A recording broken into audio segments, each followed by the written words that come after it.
لا إله إلا الله محمد رسول الله.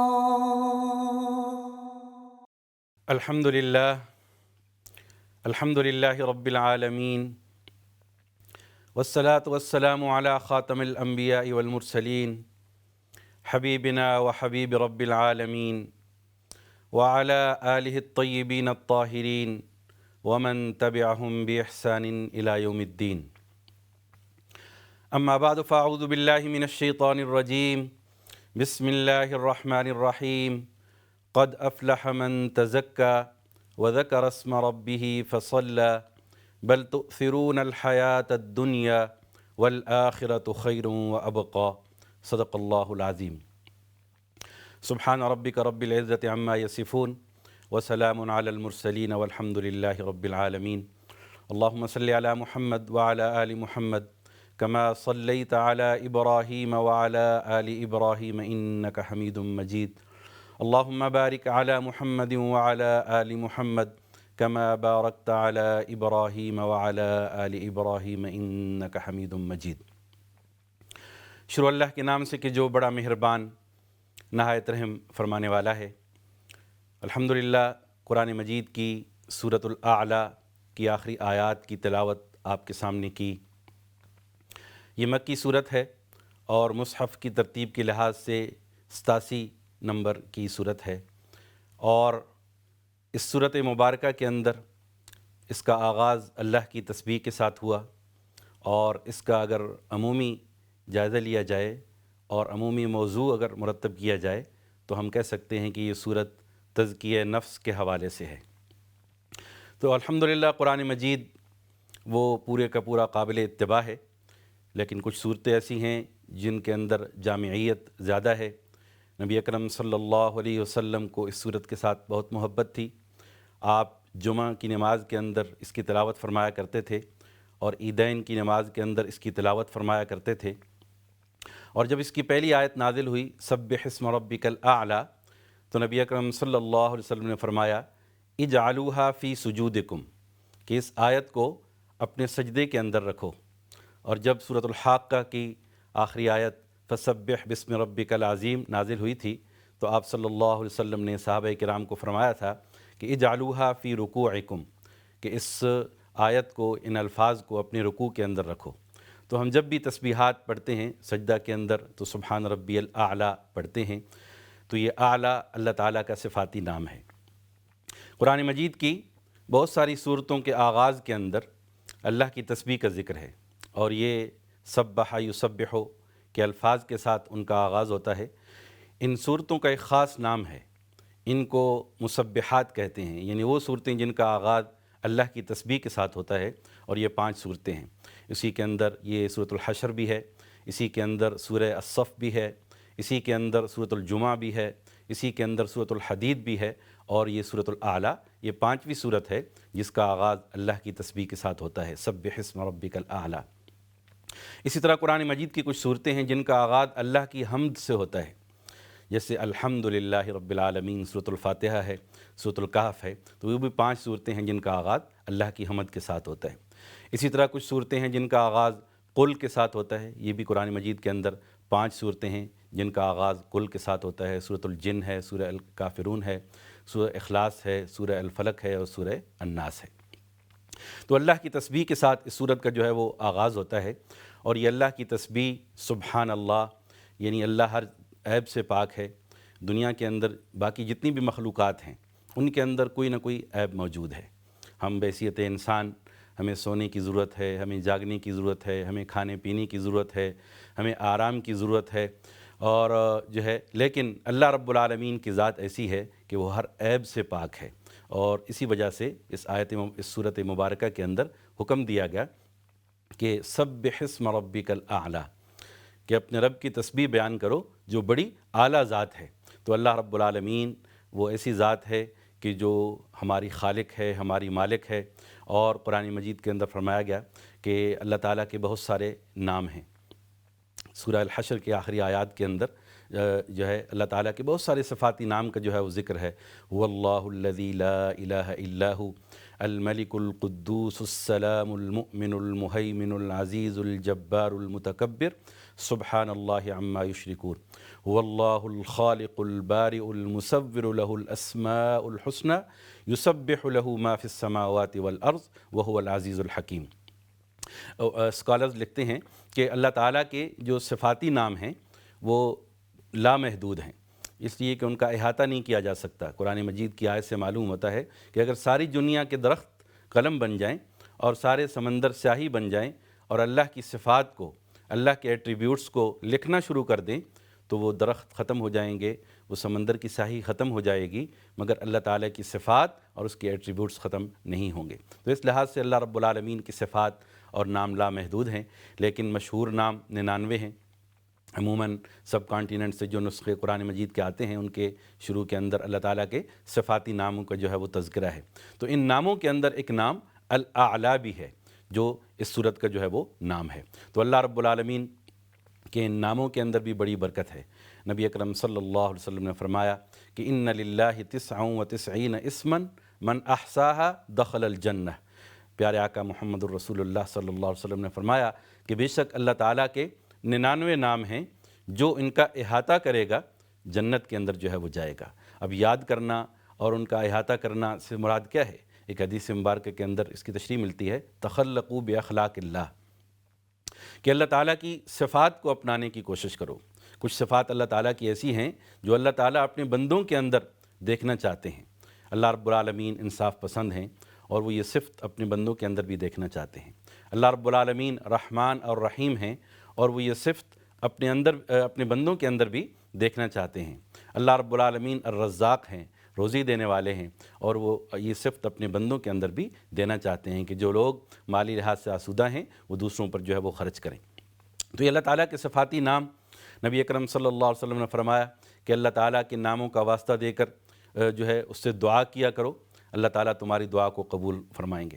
نبی اکرم صلی اللہ علیہ وسلم سے ایک دعا بھی ہے کہ مسنون دعا ہے، اللہم انی اسألک بکل اسم ہوا لک سمیت بہ نفسک او انزلتہ فی کتابک او علمتہ احدا من خلقک او استأثرت بہ فی علم الغیب عندک، کہ اللہ تعالیٰ میں تجھ سے ہر اس نام کا حوالہ دے کر دعا کرتا ہوں جو تو نے اپنے لیے پسند کیا، او سمیت بہ نفسک او انزلتہ فی کتابک، یا تو نے اپنی کسی کتاب کے اندر اس کو نازل کیا، یا تو نے اپنے مخلوق میں سے کسی کو سکھایا، یا تو نے کسی کو نہیں بتایا اور اس کا علم اپنے پاس رکھا، اے اللہ میں ان سب ناموں کا واسطہ دے کر تجھ سے دعا کرتا ہوں۔ تو یہ اللہ تعالیٰ کے ناموں کا واسطہ دے کر دعا کرنے سے وہ دعا قبول ہوتی ہے۔ کوئی بندہ اگر توبہ کرنا چاہتا ہے تو التواب اللہ تعالیٰ کی جو صفاتی نام ہے اس کا حوالہ دے کر اللہ تعالیٰ سے دعا کرے۔ کوئی بندہ رزق چاہتا ہے تو اللہ تعالیٰ سے الرزاق کا نام کا حوالہ دے کر اللہ تعالیٰ سے جو ہے وہ دعا کرے۔ کوئی بندہ اللہ کی رحمت کا امیدوار ہے، طلبگار ہے، تو یا رحمان اور یا الرحیم ان ناموں کا واسطہ دے کر اللہ تعالیٰ سے جو ہے وہ دعا کر سکتا ہے۔ تو جو بھی نام ہمارے جو ہے دعا سے متعلق ہے ہم اس کا واسطہ دے کر اللہ تعالیٰ سے دعا کرنی چاہیے۔ یا سلام، اے اللہ ہمیں سلامتی عطا فرما، اے اللہ ہمیں رزق عطا فرما۔ تو جتنے بھی اللہ تعالیٰ کے صفاتی نام ہیں ان کا واسطہ دے کر انسان اللہ رب العالمین سے دعا جو ہے وہ کر سکتا ہے۔ اور ویسے بھی اس صورت کا آغاز اللہ کی تسبیح سے ہوتا ہے، اور اسی کا بھی ہمیں حکم دیا گیا، سبح، اللہ کی تسبیح بیان کرو۔ تسبیح اللہ کی جو ہے حمد بیان کرنا، اللہ کی تعریف کرنا، جس طرح سبحان اللہ ہم کہتے ہیں تو یہ اللہ کا گویا ذکر کیا۔ تو ہر چیز کائنات کے اللہ کی تسبیح جو ہے وہ بیان کر رہی ہے۔ کل شیء یسبح بحمدہ ولکن لا تفقہون تسبیحہ، کہ کائنات کی ہر چیز اللہ کی تسبیح کر رہی ہے، تم اس کی تسبیح کو سمجھ نہیں رہے۔ اب جتنی بھی کائنات کے اندر چیزیں ہیں، جتنی بھی مخلوقات ہیں، وہ طوعاً و کرہاً اللہ کی تسبیح بیان کرتی ہیں۔ اب اس کا ایک مطلب مفسرین نے یہ بیان کیا ہے کہ جس چیز کو اللہ نے جس مقصد کے لیے پیدا کیا وہ اس مقصد کو پورا کر رہی ہے، اور یہی اس کی تسبیح ہے۔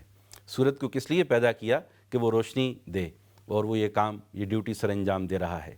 چاند کو کس لیے پیدا کیا؟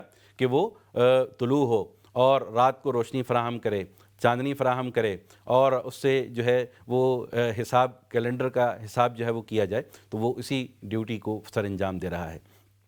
جو چیز بھی اللہ نے جس مقصد کے لیے پیدا کی وہ اس مقصد کو پورا کر رہی ہے۔ البتہ انسان کو ایک اور چیز کا بھی مکلف بنایا گیا، اور وہ ہے آسمانی ہدایت کی پیروی، کہ جو اللہ تعالیٰ نے ایک تو ہمیں ہدایت دی، ایک تو بحیثیت مخلوق ساری مخلوقات کو ہدایت کی، جو بھی کوئی چیز دنیا میں پیدا ہوتی ہے اللہ تعالیٰ اس کو فطری طور پر بہت ساری چیزوں کا علم دے دیتے ہیں، بہت ساری چیزوں کی رہنمائی جو ہے وہ عطا کر دیتے ہیں۔ بکری کا بچہ پیدا ہوا تو اس کو پتہ ہے کہ میں نے چرنا ہے، گھاس کھانی ہے۔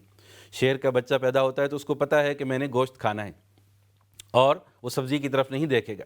اسی طرح انسان کو پیدا کیا ہے تو اس کو دنیا کا علم بھی دیا کہ کیا انسان کی فطرت کے اندر ہے، وہ چلنا پھرنا سیکھتا ہے، اٹھنا بیٹھنا سیکھتا ہے، بولنا سیکھتا ہے، سننا سیکھتا ہے۔ بالکل اسی طرح اس کو ایک آسمانی ہدایت کا بھی مکلف بنایا گیا، اور اس کی پیروی کا بھی اسے جو ہے وہ حکم دیا گیا، اس لیے کہ انسان کا جو جسم ہے وہ زمین سے ہے، اور پھر اس کے لیے جو روزی اللہ تعالیٰ نے بنائی ہے، جو اس کے لیے فوڈ اللہ تعالیٰ نے بنائی ہے، وہ بھی زمین سے بنائی ہے۔ جتنا بھی ہم رزق کھاتے ہیں وہ زمین سے نکلتا ہے۔ ہم اناج کھاتے ہیں، ہم سبزی کھاتے ہیں، فروٹ کھاتے ہیں، پھل کھاتے ہیں، اور یہاں تک کہ جانور جن کا گوشت ہم کھاتے ہیں وہ بھی انڈائریکٹلی وہ زمین سے پیدا ہونے والی چیزوں سے وہ پلتے بڑھتے ہیں۔ تو گویا ہمارا رزق جو ہے وہ اللہ تعالیٰ نے زمین سے پیدا کیا، اس لیے کہ ہمارا جسم مٹی کے ساتھ ہے۔ لیکن جو ہماری روح ہے یہ آسمان سے آئی ہے۔ قل الروح من امر ربی، روح اللہ کے حکم سے آتی ہے، اور اس کے لیے جو غذا کی ضرورت ہے، ہماری روح کی جو غذا کی ضرورت ہے وہ بھی آسمان سے آئی ہے۔ تو اللہ تعالیٰ نے انبیاء علیہ السلام کو مبعوث فرمایا، ان کے جو ہے کتابیں دیں، وہی ان کی طرف نازل کی، اور یہ وہی آسمان سے آتی تھی۔ کتابیں آسمان سے نازل ہوئی ہیں، اور آخری کتاب آسمانی کتاب وہ قرآن مجید ہے، جس کی پیروی کر کے ہم اپنی روح کی اصلاح کر سکتے ہیں۔ جس طرح جسم کو غذا کی ضرورت ہے، اسی طرح ہماری روح کی غذا کی ضرورت ہے، اور وہ کس چیز کے اندر ہے؟ وہ اللہ کی دین کی پیروی کے اندر ہے، وہ قرآن و سنت کی پیروی کے اندر ہے۔ تو الحمدللہ یہ صورت آج جس کا ہم درس پڑھ رہے ہیں، یہ سورۃ الاعلیٰ، اس کے اندر اللہ کی تسبیح کے ساتھ اس کا آغاز ہوا، اللہ کے ذکر کے ساتھ اس کا جو ہے وہ آغاز ہوا، اور اللہ کا ذکر، نماز بھی اللہ کا ذکر ہے، روزہ بھی اللہ کا ذکر ہے، جتنی بھی عبادات ہیں وہ اللہ کا ذکر ہے۔ تو اللہ کا ذکر ایک بندہ مومن کو اس کی تاکید کی گئی کہ وہ اللہ کو یاد کرے۔ اب اللہ کو کیسے یاد کریں؟ اب جس چیز کا اللہ نے حکم دیا ہے اس پر جب ہم عمل کرتے ہیں تو گویا ہم نے اللہ کو یاد کیا۔ اللہ نے نماز کا حکم دیا، ہم نماز پڑھتے ہیں، وہ اللہ کا ذکر ہے۔ اللہ نے روزے رکھنے کا حکم دیا، ہم نے روزے رکھے، وہ اللہ کا ذکر ہے۔ اور اس کے علاوہ جو زبانی ذکر ہے، لسانی ذکر ہے، وہ بھی ہمیں کرنا چاہیے۔ انسان جب بھی سبحان اللہ کہتا ہے، الحمدللہ کہتا ہے، اللہ اکبر کہتا ہے، اس کے نامہ اعمال کے اندر نیکیاں لکھی جاتی ہیں۔ اور یہ اللہ کا جو ذکر ہے، یہ جو لسانی ذکر ہے، یہ سب سے آسان ترین عبادت ہے۔ باقی جتنی بھی عبادات ہیں ان کے لیے آدمی کو تھوڑا اہتمام کی ضرورت ہے۔ نماز کے لیے وضو کرنا ہے، مسجد جانا ہے، مصلی پر بیٹھنا ہے، نماز پڑھنی ہے، اور اسی طرح روزہ رکھنے کے لیے سحری اور افطاری کا اہتمام کرنا ہے، ان کے اندر جو ہے وہ اہتمام ہے۔ لیکن اللہ کا ذکر ایک ایسی چیز ہے کہ انسان اس لیے نہ وضو کی ضرورت ہے، نہ مسجد کے اندر جانے کی ضرورت ہے، جو ہے نہ خاص مخصوص وقت نکالنے کی ضرورت ہے۔ بس جب بھی چند لمحے بھی ملے، اور جب بھی آپ کہیں جا رہے ہیں، آ رہے ہیں، واک کر رہے ہیں، اپوائنٹمنٹ کے انتظار کے اندر بیٹھے ہیں، کہیں جب بھی انسان نماز کے بعد جو ہے وہ بیٹھے ہیں، تو یہ اللہ کا ذکر کا اہتمام کیا جائے۔ سبحان اللہ، الحمدللہ، اللہ اکبر، لا الہ الا اللہ۔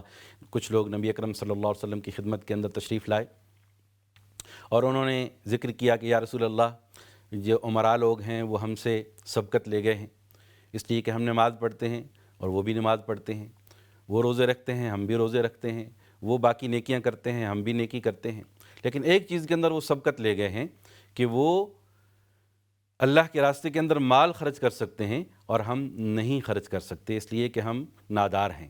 تو نبی اکرم صلی اللہ علیہ وسلم نے فرمایا کہ میں تمہیں ایسے کلمات بتاتا ہوں کہ اگر تم ان کو پڑھو گے تم کو اتنا ہی اجر ملے گا جتنا اللہ کے راستے کے اندر خرچ کرنے والوں کو ملے گا۔ تم ہر نماز کے بعد سبحان اللہ 33 مرتبہ، الحمدللہ 33 مرتبہ، اللہ اکبر 34 مرتبہ پڑھو، تو تمہیں بھی اتنا ہی اجر ملے گا جتنا کہ انہیں جو ہے وہ ملے گا۔ تو اسی وجہ سے اس کو تسبیح الفقراء المدینہ کہتے ہیں، مدینہ کے فقراء کی تسبیح کہ اللہ تعالیٰ کے رسول صلی اللہ علیہ وسلم نے ان کو جو ہے وہ سکھائی۔ اسی طرح سونے سے پہلے بھی اس کو پڑھا جا سکتا ہے۔ نبی اکرم صلی اللہ علیہ وسلم نے اپنی پیاری صاحبزادی فاطمہ رضی اللہ تعالیٰ عنہ کو اس کو سکھایا تھا۔ تو یہ اللہ کا جو ذکر ہے، یہ اس کے لیے آسان ترین کلمات نبی اکرم صلی اللہ علیہ وسلم نے فرمایا صحابہ کرام کو کہ جددوا ایمانکم، اپنے ایمان کی تجدید کر لیا کرو۔ تو صحابہ کرام نے پوچھا یا رسول اللہ کیف نجدد ایماننا، کہ ہم اپنے ایمان کی تجدید کیسے کریں؟ فرمایا کہ کثرت کے ساتھ پڑھو لا الہ الا اللہ۔ جب انسان کلمہ پڑھتا ہے، بار بار کلمہ طیبہ پڑھتا ہے، اللہ کا ذکر کرتا ہے، آدمی کی ایمان کی جو ہے وہ تجدید ہوتی ہے۔ اسی طرح جو ہے وہ اللہ کا ذکر، اس کے اندر جو ہے وہ ہر فرض نماز کے بعد انسان تھوڑا سا وقت نکالے، صبح اور شام کے اذکار، اس کے اندر استغفار کو اپنا معمول بنائے۔ الحمدللہ بڑا مبارک مہینہ رمضان المبارک آنے والا ہے، اور اس کے لیے ہم سب کو ذہنی طور پر جو ہے جسمانی طور پر، روحانی طور پر اپنے آپ کو تیار کرنے کی جو ہے وہ ضرورت ہے۔ تو یہ مبارک مہینہ شعبان، یہ رمضان کی تیاری کا اہتمام کا جو ہے وہ مہینہ ہے، اور اس کے اندر ہم اپنے آپ کے لیے ابھی سے ایک روٹین بنائیں تاکہ رمضان المبارک کے اندر زیادہ سے زیادہ ان مبارک ساعات سے جو ہے وہ استفادہ جو ہے وہ کر سکیں۔ تو اللہ کا ذکر یہ اللہ کی آسان ترین جو ہے وہ عبادت ہے، اور اس کے اندر استغفار، سید الاستغفار، نبی اکرم صلی اللہ علیہ وسلم نے فرمایا کہ انسان جب استغفار پڑھتا ہے، استغفر اللہ کہتا ہے، اللہ تعالیٰ اس کے گناہوں کو معاف کرتے ہیں۔ اور سید الاستغفار فرمایا کہ یہ ایسا استغفار ہے کہ جو بندہ صبح کو پڑھے گا تو شام سے پہلے اگر اس کی وفات ہو گئی اللہ تعالیٰ اس کی مغفرت فرمائیں گے، اور اگر شام کو پڑھے گا تو اگلی صبح سے پہلے اگر اس وفات پا گیا تو اللہ تعالیٰ اس کی مغفرت جو ہے وہ فرمائیں گے۔ استغفر اللہ ربی من کل ذنب، اسی طرح باقی جتنے بھی بہت سارے استغفار ہیں ان کو انسان اذنبتہ عمداً او خطأ سرا او علانیہ، کہ میں اللہ تمام گناہوں سے معافی جو ہے وہ مانگتا ہوں، چاہے وہ اعلانیہ کیے، چاہے چھپ کر کیے، چاہے جو ہے وہ لوگوں کے سامنے کیے، چاہے جو بھی صغیرہ گناہ کیے، کبیرہ گناہ کیے، جو ماضی کے اندر کیے، جو خدا نخواستہ آئندہ کروں گا۔ تو یہ جامع ترین استغفار یہ دراصل توبہ ہے، اور توبہ یہ انبیاء علیہ السلام کا شیوہ ہے۔ تو آدم علیہ السلام نے توبہ کی، ربنا ظلمنا انفسنا وان لم تغفر لنا وترحمنا لنکونن من الخاسرین۔ باقی انبیاء علیہ السلام نے توبہ کی۔ خود نبی اکرم صلی اللہ علیہ وسلم فرماتے ہیں جن کے اگلے پچھلے اگر کوئی غلطیاں ہیں بھی تو اللہ تعالیٰ نے معاف کر دی ہیں، لقد غفر اللہ ما تقدم من ذنبک وما تاخر۔ آپ صلی اللہ علیہ وسلم فرماتے ہیں کہ میں دن کو 70 مرتبہ سے بھی زیادہ استغفار کرتا ہوں۔